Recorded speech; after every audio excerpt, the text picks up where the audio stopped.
Olá pessoal, graça e paz do Senhor Jesus seja com todos nós. Uma ótima segunda-feira para todos. Hoje é dia 18 de março de 2024. Seja muito bem-vindo ao nosso Imersão Bíblica, devocional diário de estudo das Sagradas Escrituras. E nesta segunda-feira vamos de Levítico. Hoje um texto um pouco mais longo, nós vamos do 21:1 até o 22:16. Talvez você leu só até o final do 21.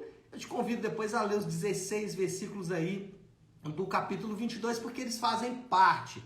A separação de capítulos aqui nesse caso atrapalhou um pouquinho, porque o que nós temos aqui é uma grande parte do capítulo 21:1 até o 22:16. O tema é: eu sou o Senhor que os santifico. E aí eu já vou ler o texto base aqui, que é Levítico 22:9. E o Levítico 22:9, ele faz aí uma espécie de retrato fiel do que temos aqui nessa passagem. Ele diz assim: os sacerdotes obedecerão ao que eu ordenei, para que não se tornem culpados do seu pecado, nem morram por tê-los profanado. Eu sou o Senhor que os santifico. Então a fórmula aí, né? Eu sou o Senhor que os santifico, é o nosso tema geral aqui desta manhã. O que nós temos aqui nessa passagem, capítulo 21:1 até o 22:16, são regras e regulamentos dirigidos aos sacerdotes. Essa passagem pode ser dividida em seis sessões. E eu vou mostrar isso para vocês aqui, fazendo primeiro uma análise total da passagem e depois propondo aí algumas aplicações. Então, a primeira coisa aqui acerca dessas regulamentações diretas aos sacerdotes é que eles não deveriam tocar em alguém morto. Isso aqui é interessante porque existia ali uma série de recomendações, tanto na Antiga Aliança como no Novo Testamento também, acerca de mortos, né? Como a gente deve se relacionar com os corpos ali dos mortos. Por exemplo, Jesus diz: deixe que os mortos sepultem ou velem os seus próprios mortos, para dar um exemplo aqui. Por quê, irmãos? Porque a morte, ela é o oposto diametral à pureza. A pureza está de um lado, do outro lado, completamente oposto, está a morte. A morte é exatamente o oposto da pureza. Então, os sacerdotes também, eles não deveriam tocar em nenhum morto, nenhum cadáver, né? Alguém que já estivesse morto ali, que não fosse, né? Exceto se não fosse um parente muito próximo. E a regulamentação acerca desse toque aí no parente morto, né? No morto, está ali do versículo 1 até o 4. Depois nós temos aqui costumes especiais acerca do corte do cabelo e da barba. Aí é do do versículo 5 até o versículo 6, tinha que ter um corte especial de barba e de cabelo ali para o sacerdote. Eles não podiam andar desgrenhados e tudo mais. O versículo 7 ao versículo 9 vai falar sobre a questão da conservação da unidade familiar. E aí mais uma vez a questão da impureza sexual aparece. O sacerdote não podia casar com qualquer mulher, ele tinha que casar com uma pessoa que tivesse ali características especiais. A mulher do sacerdote não podia ser qualquer mulher.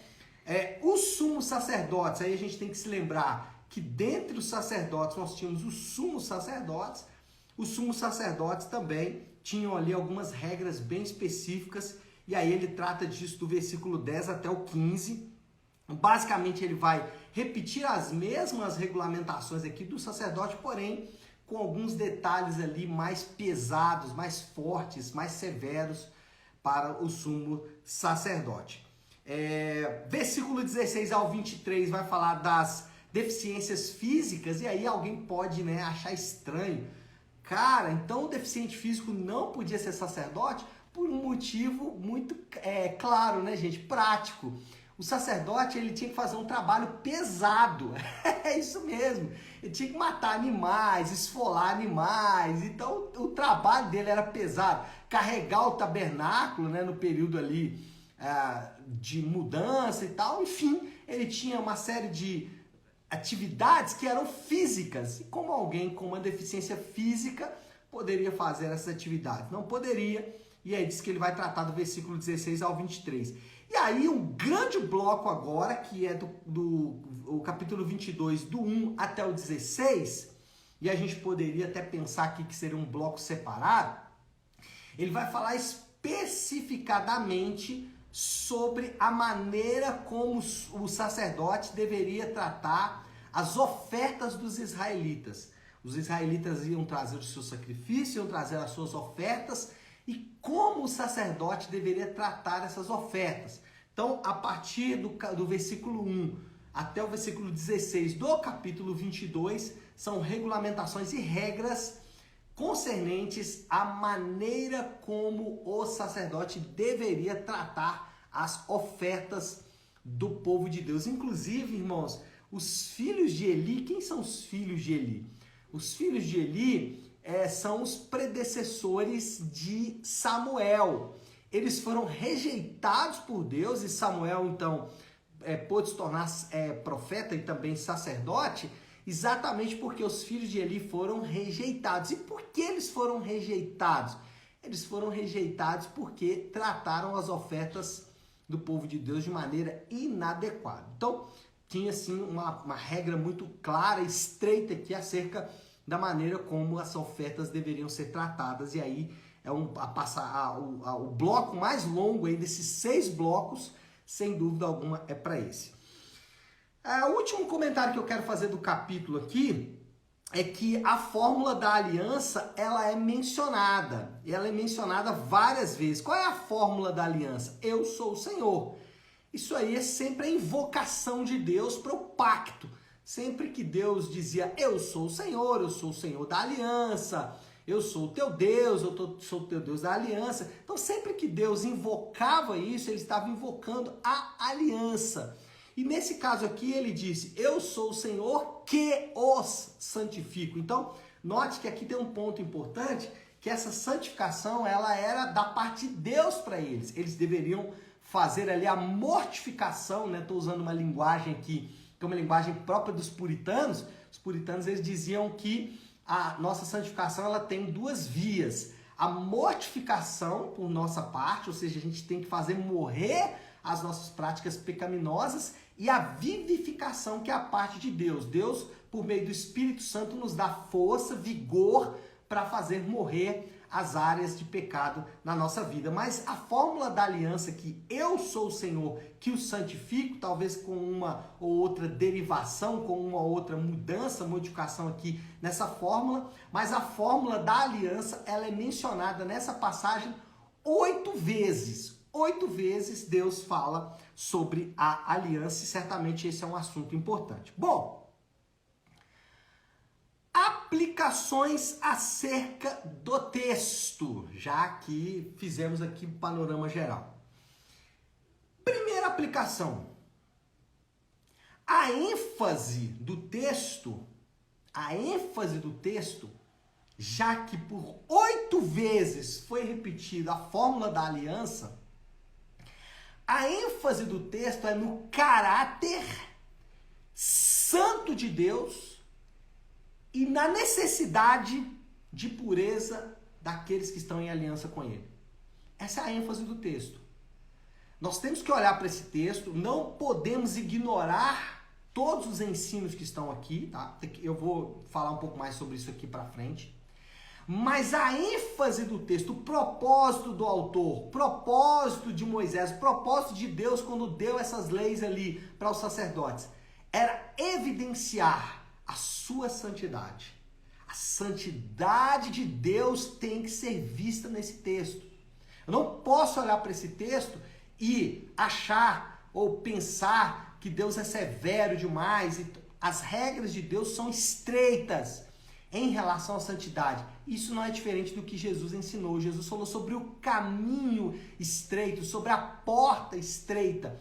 Por quê? Porque as leis de Deus acerca da santidade são estreitas, porque as leis de Deus acerca da santidade, elas refletem algo maior. São coisas práticas que refletem as coisas espirituais. E nesse caso, o caráter e a natureza de Deus.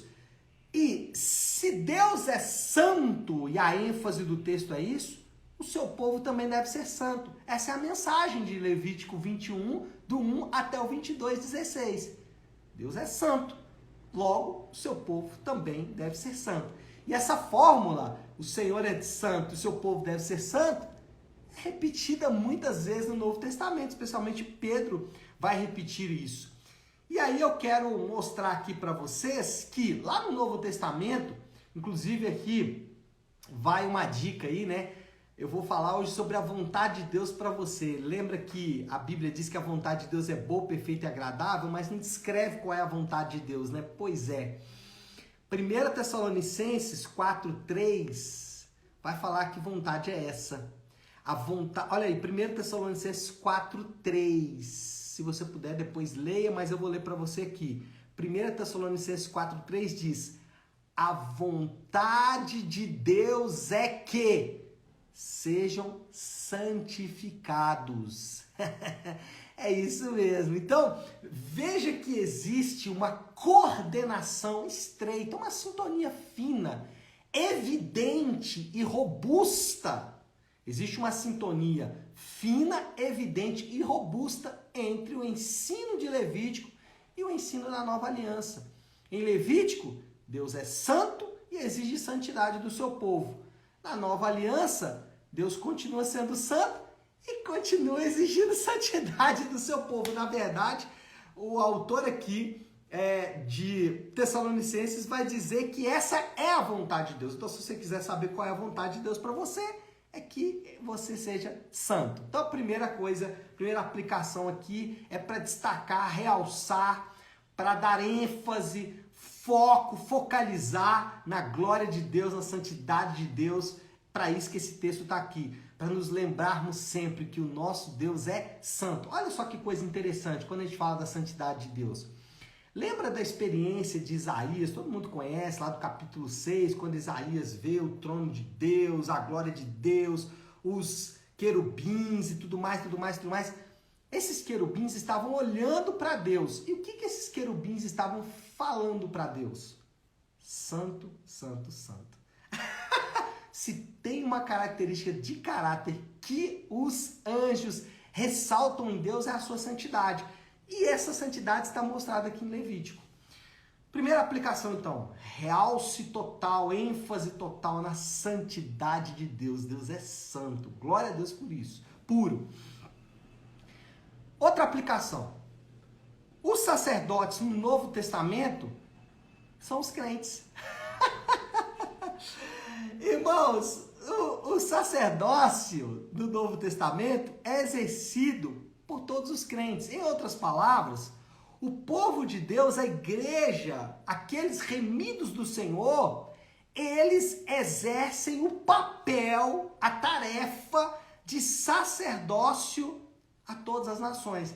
Então, tudo isso que você viu que é para o sacerdote, e aí é claro, né, que a gente não vai falar que o corte de cabelo dos crentes, eles são importantes. Aqui o sacerdote tinha que ter um corte de cabelo diferenciado, mas o que nós trazemos como ênfase, qual o ensino que a gente traz acerca, por exemplo, da questão do casamento que é exigido aí para os sacerdotes, como que a gente traz isso aqui para a nova aliança? Então os crentes não devem se casar aí de qualquer maneira? Sim, os crentes não devem se casar de qualquer maneira. Os crentes devem ter uma postura, uma conduta em termos de vestimenta? Sim. Quantas vezes nós temos no Novo Testamento ensino sobre a mulher se vestir com modéstia? Mas aí nós falamos, não, a nova aliança não exige isso. Exige sim, irmãos. Todos nós somos os sacerdotes de Deus para todas as nações. E quando a gente fala de sacerdote, nós temos que lembrar duas coisas aqui que nós, enquanto crentes, devemos cultivar ao olhar para esse texto. Primeiro, testemunho vigoroso. O sacerdote aqui nessa aliança de Levítico, a antiga aliança, eles tinham que cultivar, os sacerdotes, um testemunho vigoroso para a comunidade. Então os crentes, eles têm que preservar um testemunho vigoroso. O crente tem que tomar cuidado com o que fala, o crente tem que tomar cuidado com o que faz, o crente tem que tomar cuidado com a maneira como se veste, o crente tem que tomar cuidado com a maneira como ele se relaciona com o dinheiro, o crente tem que tomar cuidado com a maneira como ele se relaciona com o lazer. O lazer é isso mesmo. O testemunho do crente tem que ser vigoroso. Eles são sacerdotes de Deus. Mas não só testemunho vigoroso, coração missionário. É isso mesmo. O que é um coração missionário? Você tem que se lembrar sempre que você é o sacerdote de Deus enviado para fazer ali a intercessão entre Deus e esse povo, entre Deus e os perdidos da terra. Então, nós somos os sacerdotes, então devemos cultivar um testemunho vigoroso, porque é isso que os sacerdotes lá da Antiga Aliança tinham que ter, e também um coração missionário, um coração evangelista. A mensagem do evangelho precisa sempre estar em nossa boca para falarmos da verdade de Deus por meio desse testemunho, por meio da mensagem do evangelho. E a última aplicação, que ela é rápida, e é só para esclarecer que os líderes da igreja no Novo Testamento, os líderes da igreja, nunca foram chamados de sacerdotes. É isso mesmo. Os líderes da igreja no Novo Testamento não assumiram todas as funções dos sacerdotes da Antiga Aliança. Essas funções foram assumidas pelos crentes. Você não vai ver os apóstolos se referindo aos presbíteros e pastores, que são as únicas funções do Novo Testamento.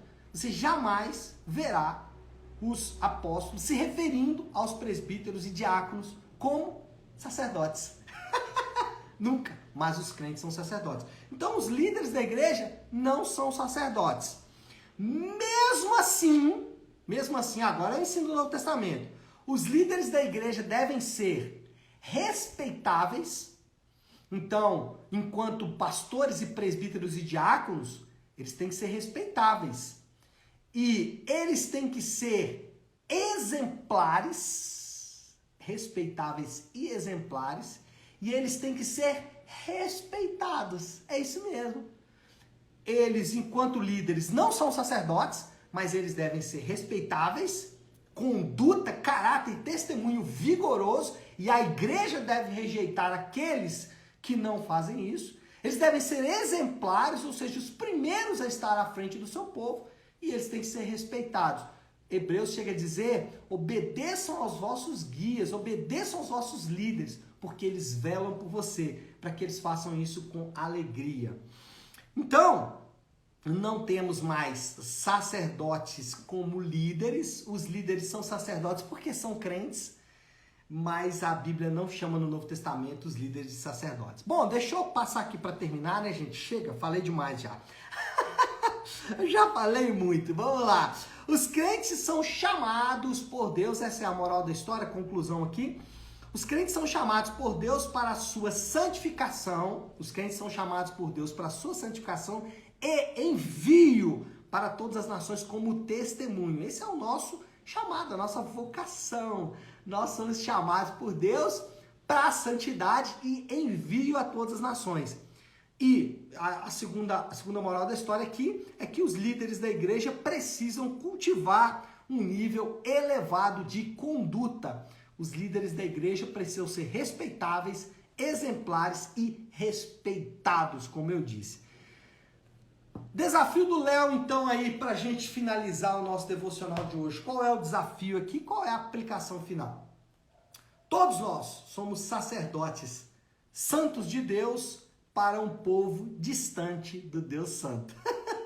Somos sacerdotes de Deus enviados para um povo que Deus está buscando para santificação, para que o seu nome seja glorificado. Tá certo, meu povo? Então é isso, né? Chega! Já falei demais, acho que a gente já pode, inclusive, orar.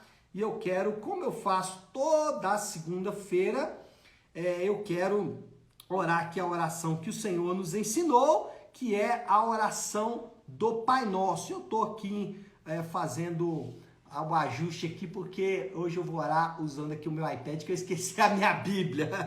Deixei a Bíblia em cima da mesa ali. Vamos orar! Se você puder, pare um instante aquilo que você está fazendo e vamos juntos buscar a Deus em oração. Pai nosso que estás nos céus, santificado seja o teu nome. Venha o teu reino, seja feita a tua vontade, assim na terra como no céu. Dá-nos hoje o nosso pão de cada dia. Perdoa as nossas ofensas, assim como perdoamos aos nossos ofensores. E não nos deixes cair em tentação, mas livra-nos do mal, pois teu é o reino, o poder e a glória para sempre. Amém. Amém, pessoal? Bom, então é isso. Nós vamos ficando por aqui. Que Deus te abençoe. Uma excelente segunda-feira para todos. Uma semana abençoada. Fiquem com Deus.